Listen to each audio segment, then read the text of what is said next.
Now today I'm going to be playing the role of a psychiatrist that helps people with addictions. And in fact, as a psychiatrist, I work in UCH just down the road, and in fact what's the truth about the matter is that the overwhelming majority of people that I see, no matter what they're suffering from, are deep down suffering from addiction. So even people suffering from depression, that depression is often brought on by addictive practices, both using substances, but depression itself is a form of addiction. It's the addiction to negative thinking. And so what we have, ladies and gentlemen, is a very serious pandemic of addiction, far more worse than COVID. In fact, so bad that you will hardly find anybody around here or in today's society that is not a complete and utter junkie, a cross-addicted junkie. Here are some of the things that you may be addicted to. I define addiction as something that you don't have control over, that you want to stop, but you don't have control over and you can't stop. Now, some of you may be addicted and you don't want to stop. Well, that's fair enough. But then you're probably in denial about all the damage that this behavior or these substances are doing. Here are some of the things that you might be addicted to: sugar, alcohol, caffeine, nicotine, cannabis, MDMA, not so addictive, opioids, gambling, sex, codependence, and one of the ones, of course, that the overwhelming majority of people in the West are suffering from, which is tech addiction, addiction to scrolling on your phone and being on media and social media for hours and hours and hours on end. These addictions, and there are many others as well, these addictions are seriously problematic, and I, as a psychiatrist, have to see people day in, day out that cannot get over their addictions. Addictions are a form of insanity. That means that most of us, including myself, are basically insane. Insanity is defined as doing the same thing over and over again and thinking you're going to get different results. Saying to yourself, you're only going to spend an hour on social media and ending up every day 2 or 3 hours. Saying to yourself, you can stop eating sugary food if you like. Yes, saying, no, this is the last biscuit I'm going to have, as you finish off yet another packet. Saying to yourself, this is the last cigarette I'm going to smoke, only to be running to the tobacconist to get your next fix. Saying to yourself, this is the last drink, I'm only going to have 1 glass of red wine, only to end up having a couple of bottles and maybe a little whiskey to throw on top. Saying to yourself, you're only going to carry on gambling for a little bit and you'll stop, like they say in the gambling shops.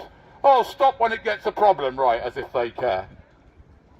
And then carrying on gambling and gambling. And then, unfortunately, the most dangerous addiction, the most terribly dangerous addiction of all, sex addiction, which is unfortunately what we are all pretty much victims of. We are victims of sex addiction because when our parents engaged in the horizontal shuffle, shall we call it, because there are children around and you know what people get like. When your parents engaged in the horizontal shuffle, it wasn't like they were thinking, I wonder how the life of the person that we might create of this might be. They weren't thinking, I wonder if people are going to end up having to pay £120 to go to Sunderland at rush hour from King's Cross. They didn't think about anything like that, no, because they were addicted to that lovely feeling. And actually, sex addiction and all other addictions are actually drug addictions. Because sex releases drugs into your body that make it feel really good. But at the same time, the problem with sex is that it also releases drugs in your body that shut off your logical mind. Which is why you are here right now. Because if your parents' logical mind was actually going, they would probably have not brought you into existence. Now, ladies and gentlemen, what very few people know, as a scientist myself, I only found this out fairly recently. Very few people realize that sex itself is an evolutionary scam. It is the oldest scam in the book. It is a scam of yourself, or rather of your DNA. It's a scam that your DNA, or the creator, or however you want to see it, created in order to get you to procreate. In order for your DNA to replicate itself, it unfortunately entered your reality. It's in every one of your cells, and it's trying to get you to procreate. Everything you do, you don't even realize. Even what I'm doing now is driven by my DNA at a deep level, as if to say, you know, I'm like one of those baboons going, ooh, ooh, ooh, look at me. I mean, I don't want to actually procreate with any of you, you understand, right? But I am aware that all of this is DNA driven as part of the ongoing drive for us to spread our seed all over the place. And it's time for us to tell the truth about sex and stop lying about it. Stop allowing it to be used to sell every product under the sun without warning about the dire consequences and the unwanted effects of sex. Because, ladies and gentlemen, I'm sorry to have to tell you, but each and every one of us is pretty much the unwanted effect of sex. Now, yes, I know that many of you will claim that your parents wanted to have a child, but they're unlikely to actually wanted to have you. They're probably disappointed, at least in some sense, that you're not quite what they cracked you up to be or what they hoped you'd be. Let's be honest. I mean, I can tell you from my own experience, I'm definitely a massive disappointment to my parents.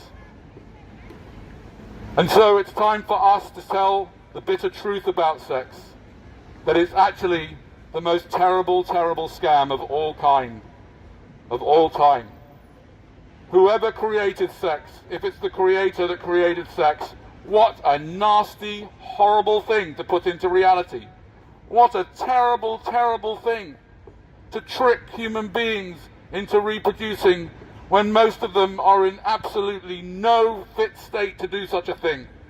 Most people haven't got enough money, enough brains, enough wisdom, enough time, enough energy to bring someone into existence, and yet their DNA works tirelessly, and in the end they end up like these couple here, burdened with a child for the rest of their lives. Oh yes, you may walk along and be proud of what you've done, but have you ever thought about it from the child's point of view? Why did your parents have you, for example? Sir, why did your parents have you? Do you mind me asking? Do you know why your parents had you, sir? Do you know? Anybody here know why their parents had you? Do you know why your parents had you, sir? No? You never asked them? You didn't ask them? Oh dear. Maybe, I mean, I don't know, are they still around? Do you mind my asking? You look like you're... No? It's too late now, then you'll never know. Did you make the same mistake they made? You did? Why did you do it?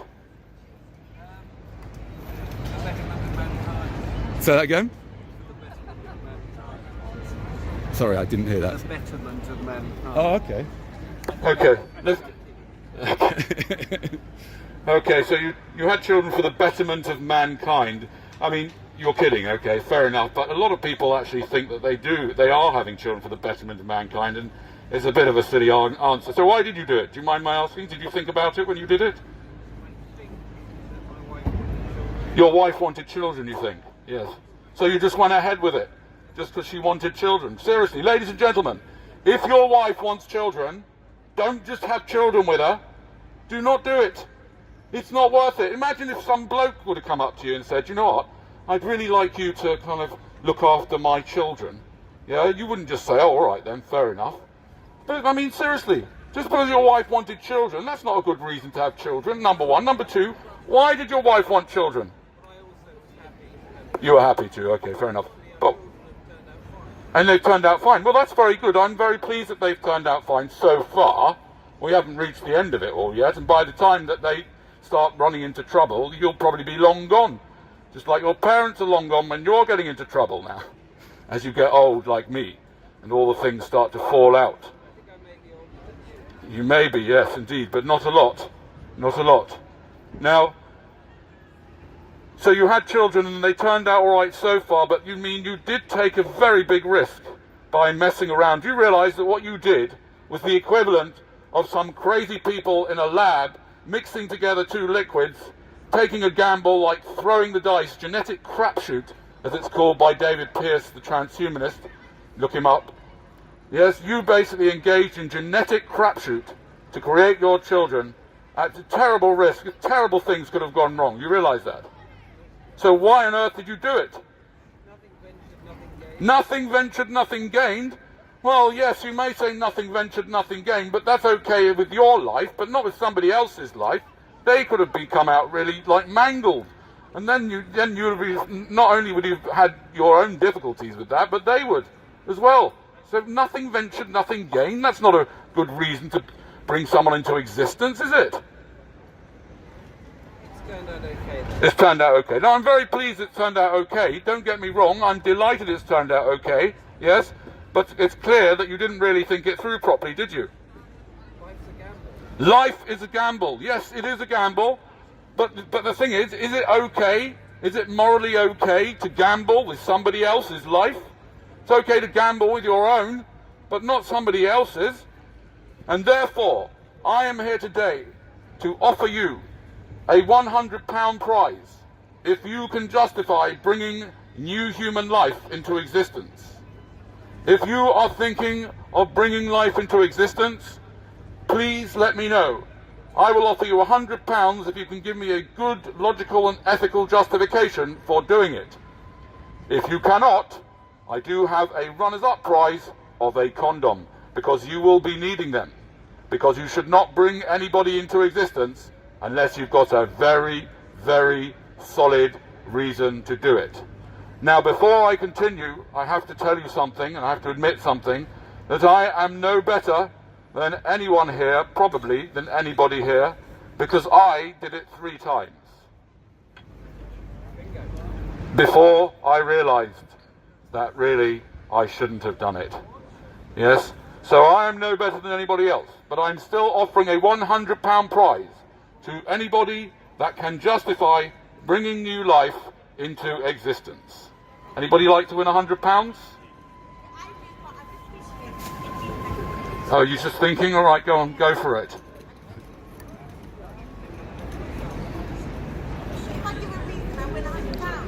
If you give a reason that is both logical and ethical, you get the £100. Who's the judge? Are you the judge? I'm the judge, yes. Yes. I mean, it's a little bit unfair, obviously, but I will explain my thinking, yes? I won't just say, no, that's not logical or ethical. I explain my thinking, okay? So, yes, have a little think about it. Anybody else here would like to win £100? All you need to do is to justify bringing new life into existence. You might have to think long and hard about it. I have, and I've not come up with any answers, and neither has anybody else. But go for it. There's always a first time for everything. What about not letting humankind get extinct?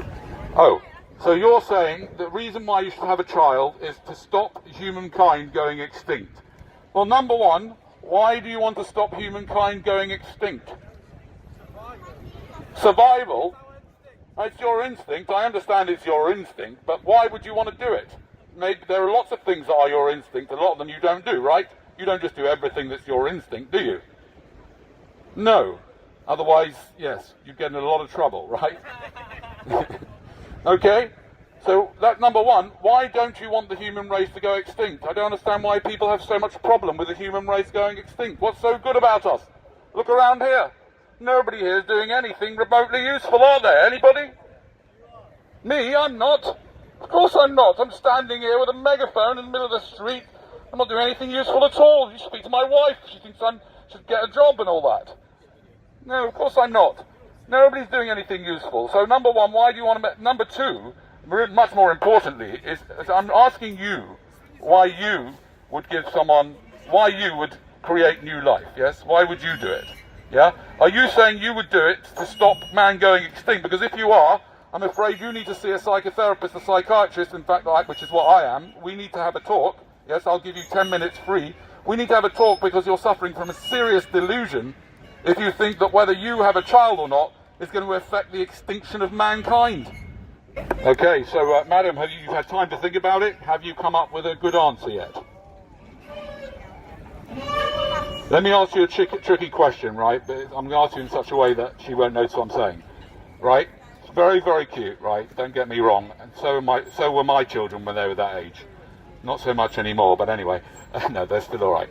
So why? How come she got? Why? What was the thinking? Why did I have her? Yeah. Why not? Why not? Well, I can give you lots of reasons why not. Yes? There are lots and lots of reasons why not. Number one, because it costs probably upwards of £500,000, probably more like $1 million or two, right? To take a child all the way to death, by the way. You are responsible, in my opinion, for your children's lives until the day you die, right? Not just till they're 18. No way. You brought them here. You're responsible until the day they die. That costs upwards of $500,000 if you want them to have a decent chance here on this mad, crazy planet with all this inflation and all this madness. So that's one reason. And if you haven't got that, and you need it, by the way, ladies and gentlemen, if you haven't got at least $1 million or two in the bank now, yeah, then why on earth are you creating more people? Because you might not be able to work, or you might not, or your partner might not, or you might split up. Goodness knows, all sorts of things could happen. So there's one reason why not. A second reason why not is because they might not come out. They might not come out well. They might not come out well. Yeah, you're lucky. Yeah, but they might not come out well. If you want to see what that looks like, just pop down to Great Ormond Street and see how how they're doing over there, right? So that's another reason why not. A third reason why not is because by bringing a child into existence, basically, that child is going to be doing damage to animals unless you're vegan. Are you vegan? No, you're not vegan. So you basically are complicit in factory farming, which is basically one of the worst crimes that mankind is involved in. And now you brought in someone else who you are also making complicit in crimes against animals, right? She's going to be complicit in crimes against the environment, like we all are. Yeah. So another person to pollute the environment, another person that's going to be also that could be hurt by other people. There are so many, especially women. The amount of women that experience all sorts of problems. Let's keep it very vague because she's very young. The amount of women that experience all sorts of problems is extremely high, right? So there's another reason why not. Here's another reason why not. There are millions and millions of children that need either adopting or fostering. Yeah? So by having your own child, and I've got 3 just to remind you, I'm no better than anybody. By having your own child, all that money and time and effort, you are depriving the people that need it. Yeah, there are also people who are unfortunately single parents, be they men or women, single parents who for some reason, either divorce or loss of life, have ended up as single parents. They could do with someone to help them bring up their children. What was that? Oh, by choice? No, I see. Oh, yes, by choice as well. Yes. Even if they did it by choice, nobody would do it by choice if they could find somebody that would help them do it. I mean, you'd be absolutely mad to try and parent someone by choice on your own if you had. Well, well, you're not mad, really. Oh, well, you must be the only person I've ever met that's not mad. How do you know you're not mad? No, I understand, but I'm saying no. You didn't let me finish. I'm saying you'd be mad not to accept help from somebody who wanted to genuinely help you bring up your child. You'd be mad not to get help from somebody and just try and bring them out on your own in this world. It's extremely difficult to bring up children with 2 people involved, never mind just one.